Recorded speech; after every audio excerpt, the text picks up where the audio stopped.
Okay, here is my prototype of the dog fountain.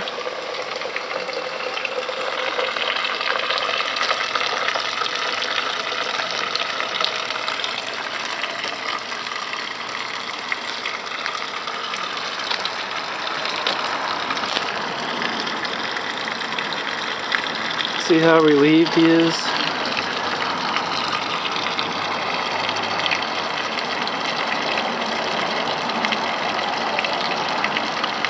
And it's circular.